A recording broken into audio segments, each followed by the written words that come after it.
रास्ते में हम आ रहे थे तो हमारे जो चीफ सिक्योरिटी ऑफिसर हैं उन्होंने नाराजगी का इजहार भी किया और कहा कि मैं रिजाइन कर दूंगा। बात ये थी कि मैंने कहा है कि मैं जिस रास्ते पर जाऊंगा वहां पर जो है कोई रूट नहीं लगाया जाएगा, रास्ता बंद नहीं किया जाएगा। लेकिन रास्ते में 2-3 जगह जो है वो रास्ता बंद था जहां गाड़ियां खड़ी थी। तो मैंने कहा कि ये क्यों खड़ी है, तो इन्होंने कहा कि सर आप जहां से जाते हैं तो 1 मिनट के लिए जो है हम ये रास्ता बंद कर देते हैं। मैंने कहा ये भी नहीं होगा। तो उन्होंने कहा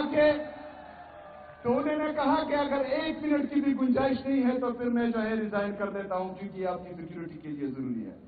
तो मैंने उनको कहा कि आप खैर रिजाइन ना करें, मैं अपनी कौम से, अपनी आवाम से उस 1 मिनट पर माफी मांगता हूं, प्लीज मुझे माफ करें, ये जो है मेरे साथ आप गुजारा करें।